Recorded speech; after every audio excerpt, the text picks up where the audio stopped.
Hi, I'm Kelly Forshaw-Smith, Head Medical Trainer for the Finishing Touches Group and Director and Technician of Medicos London. And today we have Cragg MBE. She's joining us, and Dawn started back in 1979. She was only 15 years old when she started doing the makeup side in the industry. She's been doing it for all that length of time, and she had clients that were coming in who were looking for camouflage work. She thought to herself, well, they can't keep doing this every single day. So she started studying and looking into the micropigmentation industry. Dawn is based in Redford, and she is still teaching even today. She's tried to retire 3 times, but hasn't actually got round to it yet. She loves it so much, our industry, that she keeps coming back. Dawn's subject today is how to avoid a lawsuit.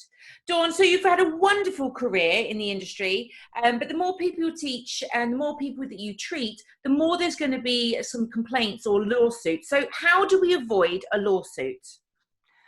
Basically, you want to make sure that all your paperwork is right. You've got to have all that in order. I always like to make sure that I'm taking the right client and for the right reasons. If I feel uncomfortable about having the client, I'll make some excuse not to take them. The other thing is, the main thing is the paperwork. You've got to get that paperwork signed properly by the client. You've got to also make sure that she understands, or he or they or whatever, that they understand what they're letting themselves in for. The other thing is, don't try and do it all in one session. It's best to start slowly and do a little bit at a time and build up. That's the best thing to do. Yeah, absolutely. So if you get a patient that comes in and you're getting red flags, how is a polite way to say that you don't want to treat them? I am very sorry, but I don't think that I have the expertise to meet your requirements. Good. I like that. That's very good. And what do you do to protect yourself at the beginning? If you're just starting off, what do you do to protect yourself? You've got to make sure that you've got insurance. That is the very first thing you've got to do. You have to contact your local public health department and have them come and inspect your premises, and let them tell you if there's anything you haven't got. If you're not COVID friendly, for example, you've got to be very compliant now. And they will tell you if you've got the wrong kind of bins or, whatever. So you've got to involve them. You must involve them before they come around and do a check because somebody's complained about you. Unfortunately, this can be a bitchy business. And, as a lot of parts of the beauty industry are.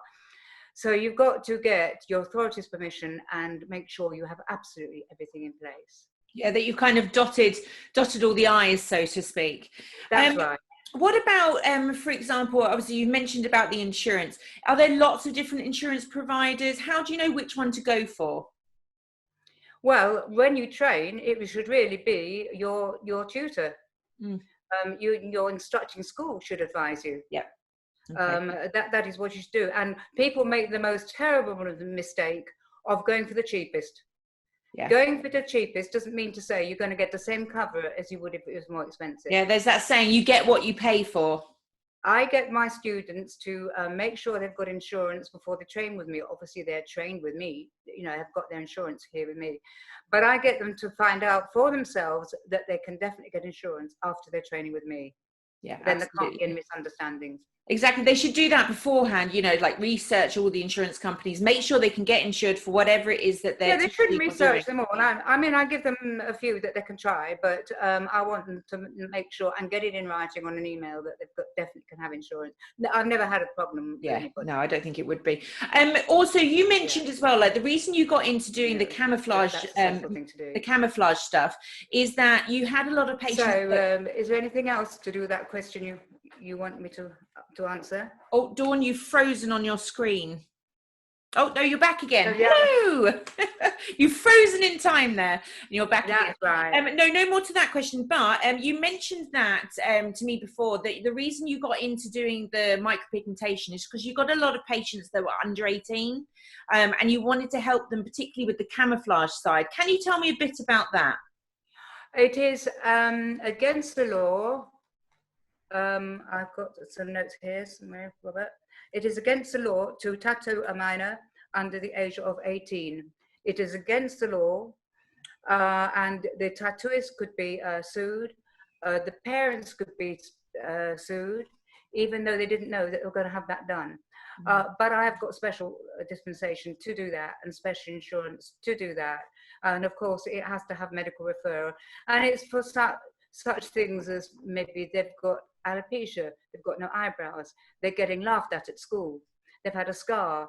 Quite a few children that have lost their mouths to, mummy says, kiss the doggy, and they have, and they've got their mouths bitten off, that sort of thing.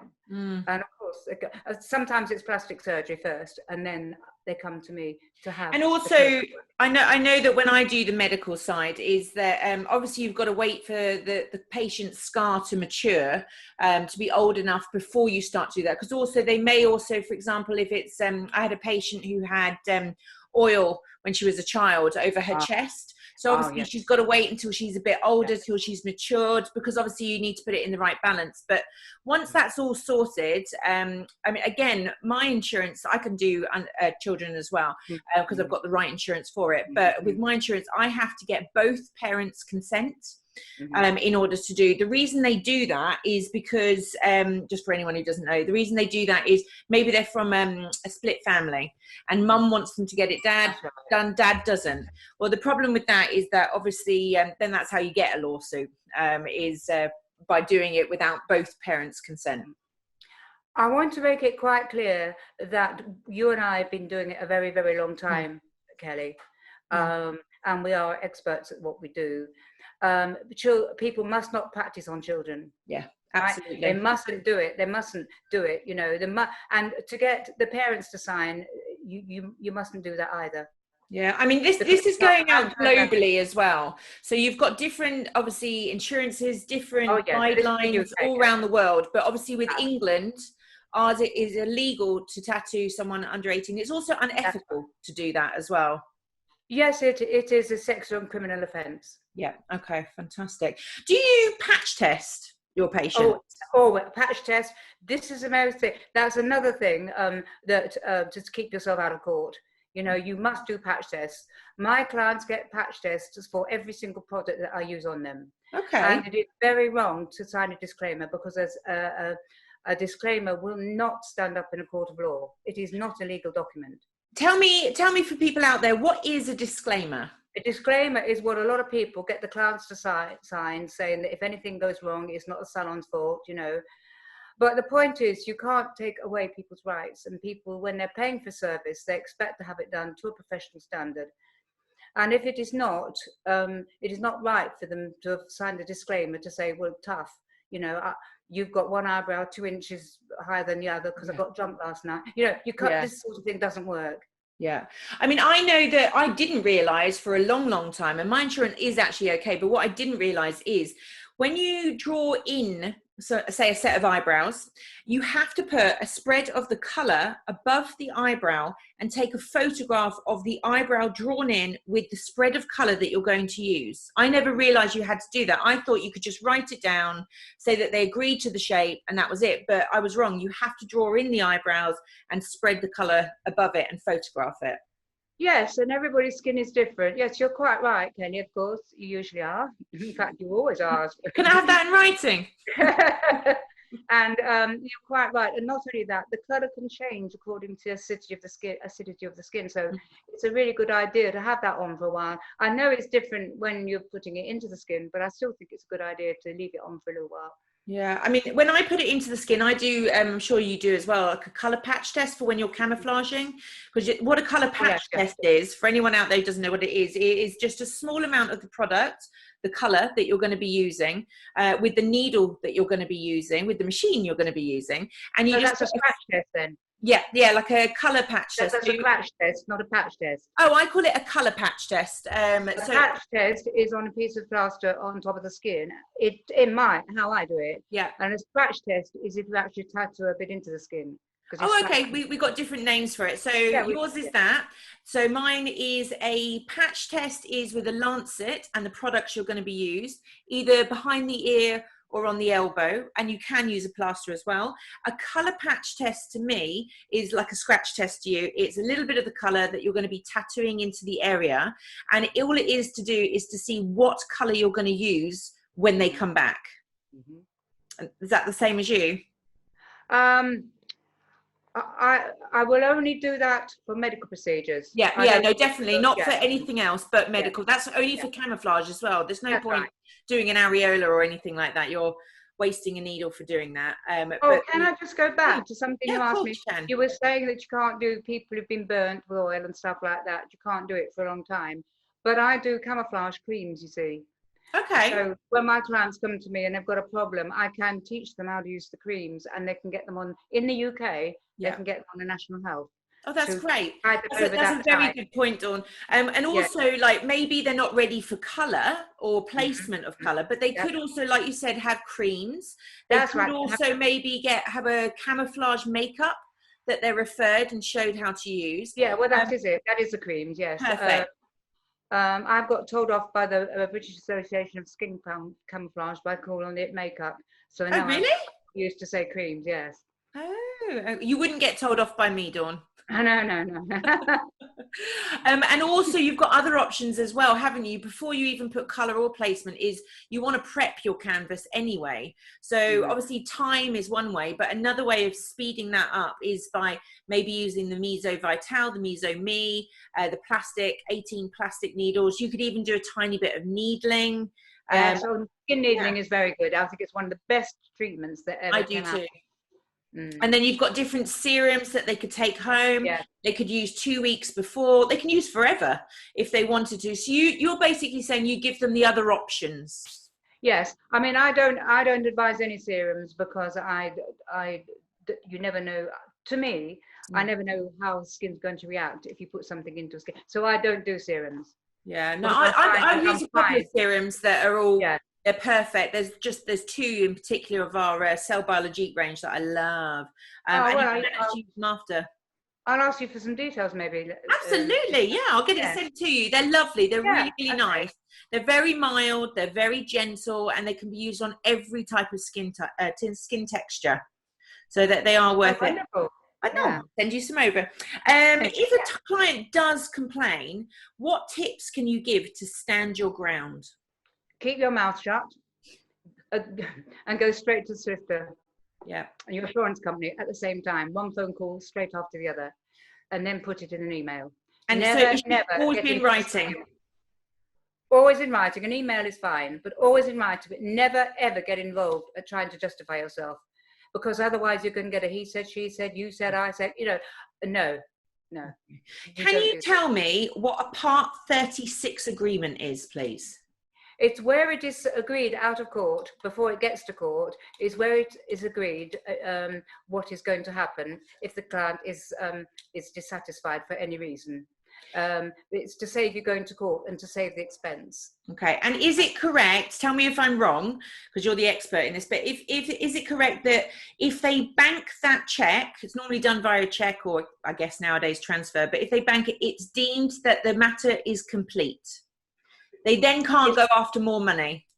It's got to be in writing. Yeah. Yes, it's got to be in writing. And nowadays it's done by bank transfer. It's not, people don't use checks much now. Not in this country. I still do.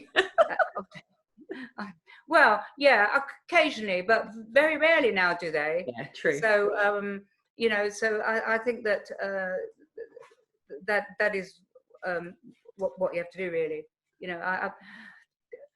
I don't know that we get too many problems with that. I don't know if you do, but I know some people do because they deserve it. But they're the people that are not trained properly. Say it like it is. They're people who are not trained properly. This is the thing.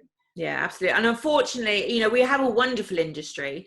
And I do think everyone's kind of rallied together, especially over these times, like in particular, which is a good thing to come out of COVID. But there's always people who want to do it cheap. They've literally learned how to do it. 4 weeks later, they haven't even seen their healed results. And then they want to teach other people and treat other people. That there should be a law against it, and I really do think it is absolutely awful that this is allowed to happen. And the other thing I don't like is that people coming from abroad, I mean, there are some very good people who do come from abroad and they do teach, and it's nice to learn other techniques, but there are some that come over here, go out with loads and loads, thousands and thousands of pounds of cash, don't pay any taxes or VAT, and that is wrong. Because not only that, we do have some excellent trainers, yourself and hopefully myself included. There are some excellent trainers over here, and I think that is wrong. If they paid taxes and VAT and they were good, that is different. Yeah. Okay. Fair enough. Good point.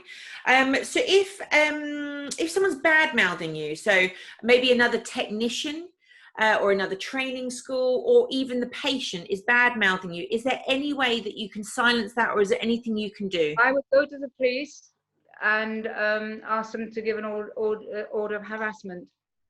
Okay. So they've got to keep their mouth shut. Because I have heard of people before on like social media, I'm rubbish on social media, but people on social media who they give them like reviews and they'll give them a 1. Yes. Right? And they've never even been to that person. That's right. I've got some at the moment. Yeah. And I don't know who they are. I know the person who started it years ago. She happens to be a serial suer. She sued all sorts of big businesses like Tesco's and petrol stations and schools and all sorts of things. And she started it off, but I have very often my rating goes down to 1. Yeah, well, I'm sure that karma will come in there. Can't stop it. And on Google, you can't get it taken off. Yeah. Well, I'm sure karma will come around at some stage to that person, I'm sure. Yeah, so I might just find a shotgun somewhere. Joke that was, in case anybody's wondering. I like it. So from personal experience, I find that the most complaints for me, if I was going to have any, I'm quite lucky that I don't, but if I do, is that the lead up to Christmas.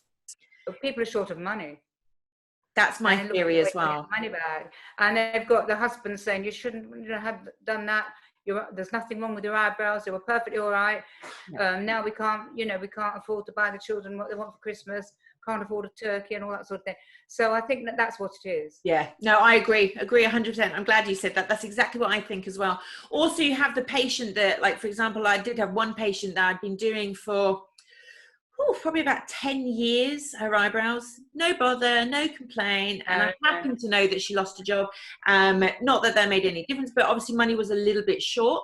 And then the next thing I have is I've got a phone call saying, I don't like my eyebrows. I want my money back. She'd also been wearing them, so to speak, for about 6 months at that point. It wasn't as if she came back to me immediately. I'm all for, if I've done something wrong or something that a patient doesn't like, I will obviously give them the chance for me to rectify it, to make it better, because I don't want anyone feeling that I haven't done my best. I don't want to feel like I haven't done my best. But 6 months later, after wearing them, and so the only way I could describe it was, if you were to buy some underwear from Marks and Spencer's and you wore them solidly for 6 months and you tried to take them back, do you think they'd let you take them back? And then she was like, well, no. I said, there we go. That's your answer. That's a very good answer. Yeah, thank you. But yeah, I think that people do sometimes try and take the pee a little bit. And in which case, I think that's when we have to stand our ground. But it's very scary for those techs out there who are brand new in the business. It is very scary. And the sort of things that I've had a couple of times is, or that I've heard of rather, I haven't had it myself, is my son said he can't bring his friends home from school anymore because I look like a freak and my eyebrows are too scary. That is not from any of my work, but that is what I've heard that other people have said, if they've come to me to ask if I do a correction, which I don't. You don't do correction? Do you Not removal? Now, because, no, I don't do them now of other people's work, because the last technician, remember, I'm an expert witness, so I know the legal side. I'm a legally trained expert witness. And the last person to touch the client is the one likely to be taken to court and sued, not the first one who made a mistake in the first place. So I don't do corrections as general. Okay, so you must always err on caution if you're going to be correcting someone else's work. No, you shouldn't do it, full stop. Legally, I was advised nobody correct anybody else's work. I mean, why should you? They didn't go to you in the first place. I have to admit though, Dawn, I do quite a bit of correction, and obviously I choose my people. I vet them first when they come, and I like sometimes I just think, oh, I just feel like I know no one else is going to help them, and so I kind of I make them sign almost like a gagging statement of, you know, you're not allowed to say anything. You might think that after one session, your lips, which are tattooed up here, are looking better, and they probably are looking better, but until the job is complete, until I say the job is now complete, reformed the lip of where it actually should be, then you can go and tell a patient or whoever, your friends, that you've had me touch you. But until then, I don't want to sign my name to it. You're completely right. But I'm a big softie. I just feel sorry for people, and I do a lot of removal. Removal and a lot of correction. I do all of Harrod's corrections. And that's not them as such that have done it. May I just add that they haven't done it, but they've had people who originally from coming abroad from different places. I have done all sorts of corrections.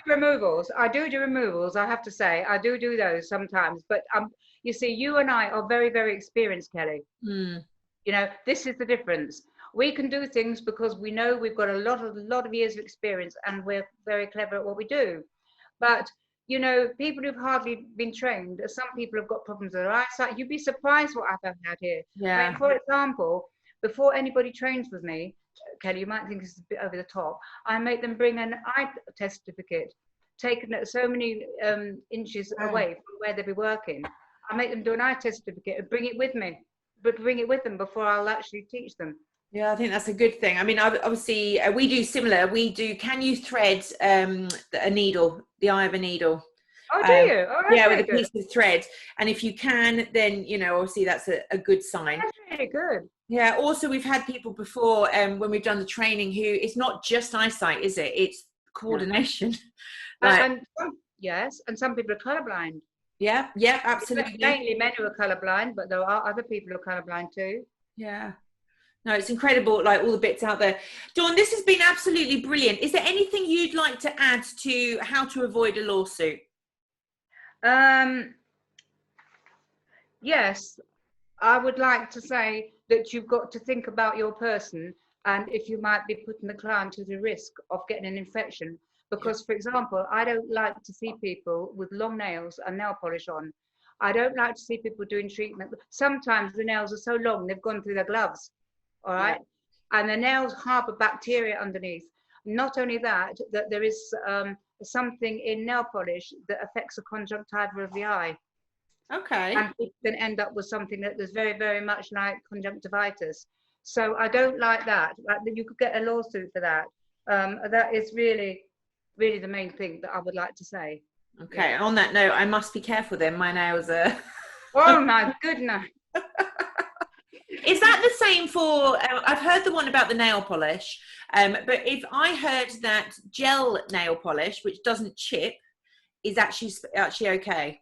No, it's better, but there's always going to be somebody that it's going to affect. Yeah. Always. But then you shouldn't be touching them without gloves on anyway. No.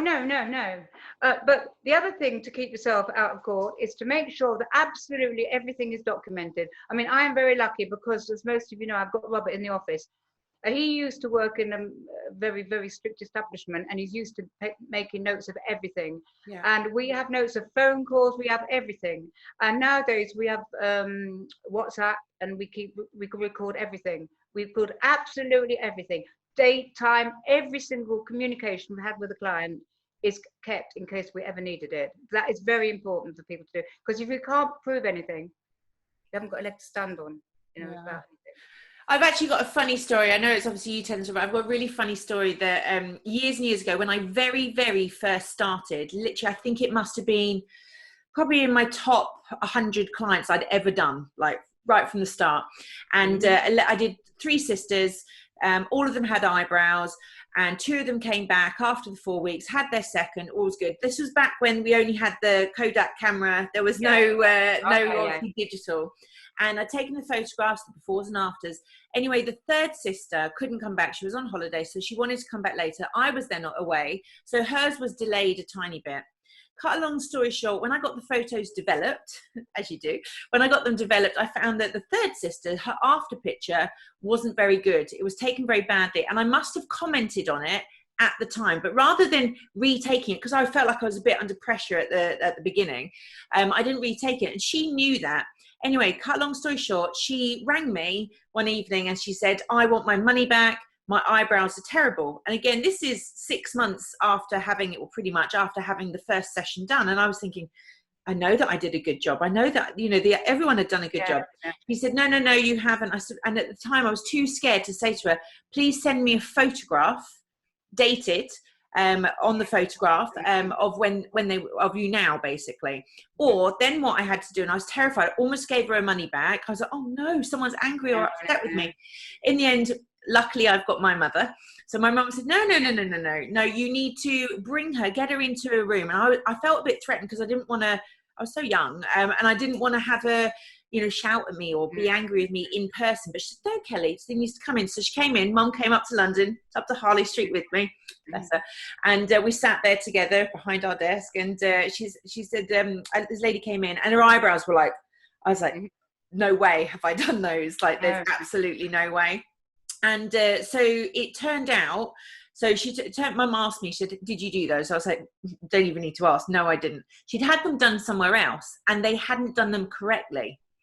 So then she tried to come back to me and say that I had done those eyebrows like that. So in the end, the way that we got around it, which obviously nowadays we wouldn't necessarily do, but Mum turned around and said, right, what we're going to do, she had a lancet. She's like, we're going to take a biopsy of the pigment that's used. And if we find out that this pigment is not, what Kelly has used, because we will find out, then we'll be suing you. And then this woman went, I'm really sorry, I had them done somewhere else. And I was like, oh, thank goodness. But it just goes to show, like you said, if it's not written down and if you haven't got the photographs to back it up, then you cannot prove that it's not your work. No, that's quite right. And, and people are very lacking. Beauty therapists in general are well known for not keeping records properly. To be quite honest with you. But, that's like a deja vu, Kelly, because I had exactly the same problem with three sisters, the same. Oh, it's probably the same client, Dawn. Yeah, it probably is. That's what I was thinking. I can't remember their names now. I wouldn't say. Oh, it was such a long time ago. But yes, that's right. And it's just the same story. Probably tried it on everybody. She probably did. And she's probably used to getting her way. Whereas nowadays, if you have everything written down, that lady, she's not coming in. She can go back and she can do what she's doing. That's right. And there is one more thing. Can I just say one more thing? Of course you can. Never be asked to do anything but too bizarre, because a golfer once asked me if I would tattoo his wife's areolas green, because it would remind him of the golf course. So I thought it was a bit flipping. That was a bit strange, really. And then there was I know. And what was the other one? I've forgotten. There was another. What? Heart shape. Oh yes, somebody wanted heart-shaped nipples. They wanted their areolas to be in heart shapes. But I like heart-shaped nipples. I'm a fan of the right person and the right colouring, because they have to be an areola colour for me to do them. But if exactly. Really them, I'll do them. But what if they change partners and the partner doesn't like them? That's what I. Well, screw the partner. Get a different partner. That's what I say. Good answer. Oh, that was wonderful, Dawn. Thank you so much for taking the time out to talk to me on how to avoid a lawsuit. And hopefully, if people want to comment, we can get back to them. If they want to see any more, if they've got any more questions, then feel free to subscribe and comment below. Thank you very much, Dawn. It was lovely speaking to you. And Take you care. too, darling. Bye. Happy Christmas. Happy Christmas. Bye. Thank you. Merry Christmas.